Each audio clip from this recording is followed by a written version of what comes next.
नमस्कार, सीटेट कलम में आप सभी का स्वागत है। आशा करते हैं आप सभी अच्छे होंगे। ईवीएस का पार्ट 1 to 6 आपने देख लिया होगा। हमें नहीं लगता कि अगर आप वो सारे वीडियो देख लेते हैं तो आपको ईवीएस में 15 में से 1-2 नंबर हो सकता है इधर उधर, बट 15 में से 13-14 नंबर तो आपको आने ही है। ठीक है, एनसीएफ का पार्ट 1 पार्ट 2 वो भी अपलोड कर दिया गया है, जिससे 1-2 नंबर के क्वेश्चन आते ही हैं। आज जो टॉपिक शुरू हो रहा है वो है आपका एनईपी, राष्ट्रीय शिक्षा नीति 2020 के बारे में। यहाँ से क्वेश्चन लगभग 2 से 3 क्वेश्चन हर एक, जैसे सीडीपी में लीजिए, हिंदी में लीजिए, तो आपको यहाँ से क्वेश्चन आपको देखने को मिलेंगे। चाहे ईवीएस ले लीजिए, मैथ्स ले लीजिए, तो एनईपी से क्वेश्चन रहता ही रहता है। ठीक है, तो इसी के अकॉर्डिंग मैंने जो है आप सभी के लिए एक जो नोट्स तैयार किया था उसको प्रोवाइड कर दे रहा हूँ। चलिए टाइम वेस्ट नहीं करते हुए स्टार्ट करते हैं आज का टॉपिक। राष्ट्रीय शिक्षा नीति 2020, नई शिक्षा नीति 2020 को केंद्रीय मंत्रिमंडल द्वारा 29 जुलाई 2020 को मंजूरी मिली थी। तो इसको मंजूरी कब मिली है? 29 जुलाई 2020। ओके, यह 21वीं सदी की पहली राष्ट्रीय शिक्षा नीति है। 21वीं सदी की पहली शिक्षा नीति कौन सा है? यही है, ये पॉइंट यहाँ से याद करने आपको। इससे 34 साल पहले राष्ट्रीय शिक्षा नीति 1986 में बनाई गई थी। तो 2020 से पहले जो शिक्षा नीति थी वो थी आपकी 1986 वाला। यह सन 1992 में संशोधित हुई थी। क्वेश्चन पूछता है कि 1986 का जो राष्ट्रीय शिक्षा नीति था उसका संशोधन कब हुआ था? तो कब हुआ था? तो 1992 में हुआ था। ठीक है, इसके अध्यक्ष कौन थे? तो कृष्णा स्वामी कस्तूरीरंगन। ये यहाँ से इंपॉर्टेंट टॉपिक्स बनता है आपको याद करने का। नई शिक्षा नीति 2020 के अंतिम प्रारूप को तैयार करने हेतु एक समिति गठित की गई थी। किसकी अध्यक्षता में? तो कस्तूरीरंगन की अध्यक्षता में। ये है कस्तूरीरंगन। राष्ट्रीय शिक्षा नीति 2020 वर्ष 1968 और 1986 के बाद स्वतंत्र भारत की तीसरी राष्ट्रीय शिक्षा नीति, स्वतंत्र भारत की तीसरी शिक्षा नीति है। बट पूछेगा यहाँ जो आपने पढ़ा था 21वीं सदी की पूछता है तो पहली शिक्षा नीति, ये दोनों फोकस करना है। 21वीं सदी पूछा तो पहली शिक्षा नीति, और स्वतंत्र भारत पूछा तो तीसरी शिक्षा नीति यहाँ पे आपका हो जाएगा। ठीक है, इसका विजन क्या है राष्ट्रीय शिक्षा नीति 2020 का? इस नीति का विजन विद्यार्थियों में भारतीय होने का गर्व न केवल विचार में हो बल्कि व्यवहार, बुद्धि, कर्म, ज्ञान, कौशल, मूल्य और सोच में भी होना चाहिए। ये पॉइंट्स आपको ना लाइन बाय लाइन दिमाग में रखने हैं। कहाँ से कौन सा लाइन कॉपी पेस्ट कर दे कहना मुश्किल है। जो मानवाधिकारों, अस्थायी विकास, जीवन यापन तथा वैश्विक कल्याण के लिए प्रतिबद्ध हो ताकि वे सही मायने में वैश्विक नागरिक बन सके। ठीक है,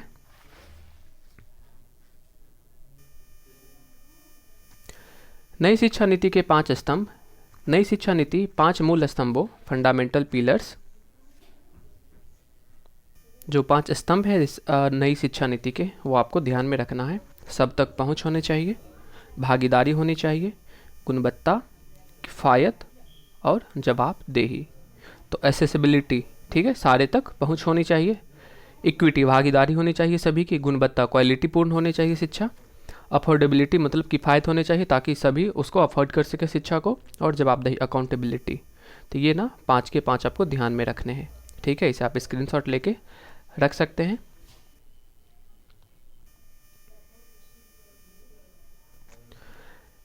राष्ट्रीय शिक्षा नीति पर जो सरकारी खर्च है वो है आपका 4.43%। 2018 से बढ़ाकर सकल घरेलू उत्पाद जीडीपी का 6% तक करने का लक्ष्य रखा है। तो जो 2018 में जीडीपी का टोटल 4.43% था शिक्षा नीति पे जो बजट था, तो वो अब जो है वो पूरे जीडीपी का 6% तक करने का लक्ष्य रखा है। नई शिक्षा नीति 2020 द्वारा 2 करोड़ स्कूली बच्चों को खुले स्कूली शिक्षा प्रणाली के माध्यम से मुख्य धारा में वापस लाया जाएगा। तो नई राष्ट्रीय शिक्षा नीति के द्वारा कितने करोड़ स्कूली बच्चे? तो 2 करोड़ स्कूली बच्चे को खुले स्कूली शिक्षा प्रणाली के माध्यम से। तो प्रणाली कौन सा है? तो आपका ये प्रणाली है खुले स्कूल शिक्षा प्रणाली। ठीक है, ये पॉइंट यहाँ से याद करने हैं। 2025 तक स्कूल और उच्च शिक्षा प्रणाली के माध्यम से कम 50% शिक्षार्थियों को व्यावसायिक शिक्षा में शामिल करना है। कब तक? तो 2025 तक।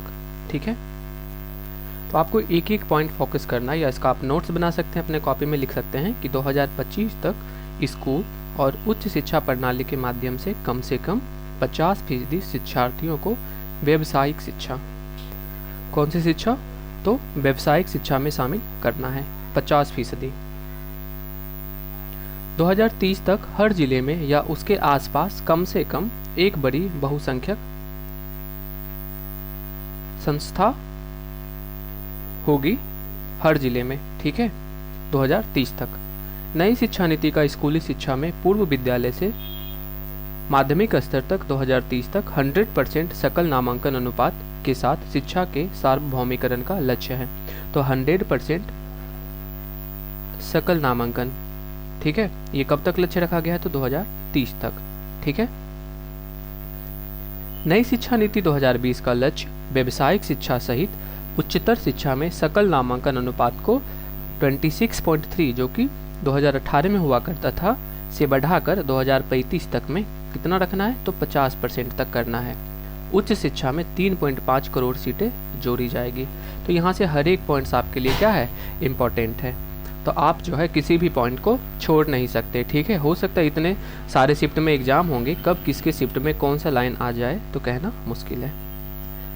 तो आपको ध्यान से पढ़ने, एक से दो बार अगर आप इसे देखते हैं तो लगभग आइडिया आपको आ जाएगा।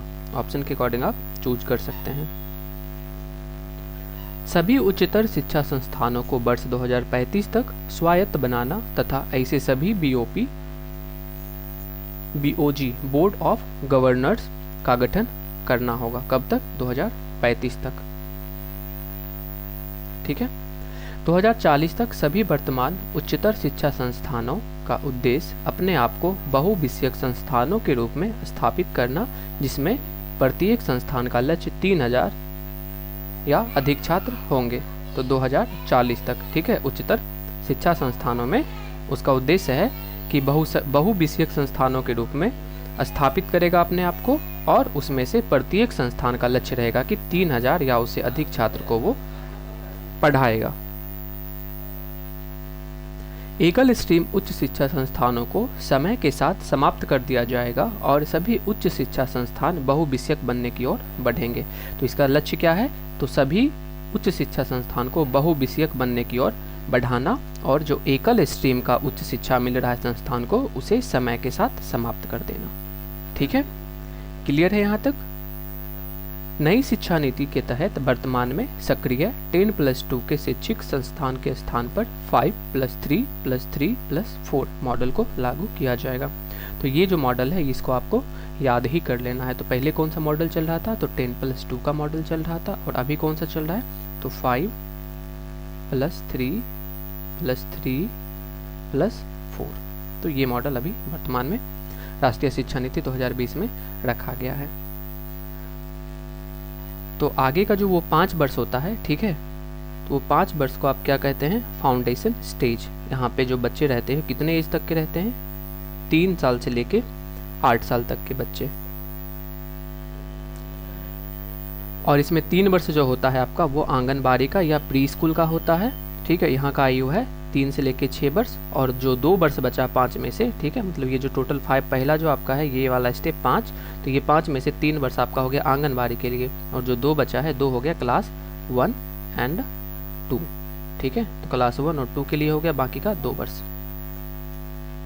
फिर आगे जो ये 3 वाला स्टेप है, सेकेंड स्टेप, तो उसमें 3 वर्ष जो रहेगा वो कक्षा 3, 4 और 5 के लिए, ठीक है। और इसका एज रहेगा 8 से लेके 11 वर्ष, ठीक है। और इसको प्री-प्रेटरी स्टेज आप कह सकते हैं। और इसमें जो बच्चे का एज रहता है वो रहता है आपका 8 से लेके 11 वर्ष के बच्चे।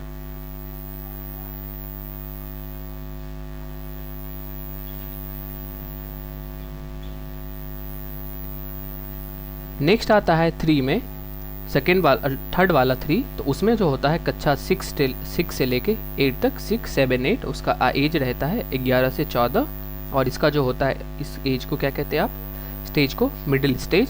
और यहाँ के जो बच्चे का एज होता है वो होता है 11 से लेके 14 वर्ष। सबसे लास्ट आता है आपका 4 वाला। 4 में क्या होता है, तो ये होता है आपका कक्षा 9 से लेके 12 तक, ठीक है। और इसका आयु रहता है 14 to 18, और इसको आप लोग कह सकते हैं सेकेंडरी एज। तो एज आपको याद करना है। फर्स्ट वाला एज होता है फाउंडेशन स्टेज, सेकेंड वाला प्रिपरेटरी स्टेज, थर्ड वाला मिडिल स्टेज और लास्ट में सेकेंडरी स्टेज। ठीक है, चलिए आगे आते हैं। कक्षा 5 तक बच्चों को अपनी मातृभाषा, क्षेत्रीय भाषा, स्थानीय अथवा परिवेशीय भाषा में पढ़ाया जाएगा।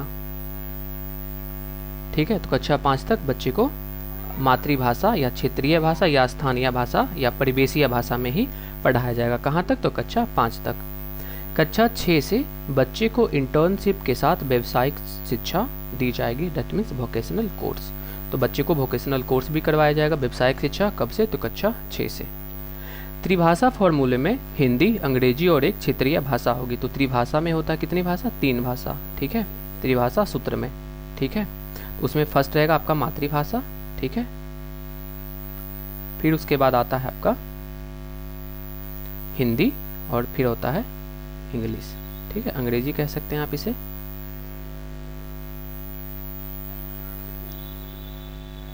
छात्रों की प्रगति के मूल्यांकन के लिए मानक निर्धारक निकाय के रूप में पड़ख नामक एक नए राष्ट्रीय आकलन केंद्र की स्थापना की जाएगी। तो ये पॉइंट यहाँ से आपको फोकस करना है, पड़ख नामक एक नए राष्ट्रीय आकलन केंद्र। तो वो जो राष्ट्रीय आकलन का केंद्र होगा जहाँ पे छात्रों की प्रगति का मूल्यांकन किया जाएगा, वो क्या होगा? तो वो आपका नाम होगा पड़ख, उस केंद्र का। हर सीनियर सेकेंडरी स्कूल में विज्ञान व गणित विषय अनिवार्य होंगे। तो सीनियर सेकेंडरी में जितने भी स्कूल हैं सीनियर सेकेंडरी के, सारे में विज्ञान और गणित विषय क्या होगा? अनिवार्य होगा। निःशुल्क और अनिवार्य बाल शिक्षा का अधिकार अधिनियम 2009 को कक्षा 12 तक या 18 वर्ष की आयु तक लागू किया जाएगा।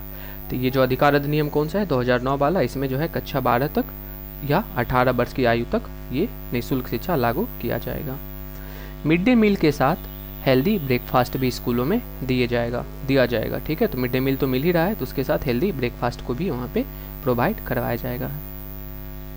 तो आज के लिए बस इतना ही छोड़ते हैं।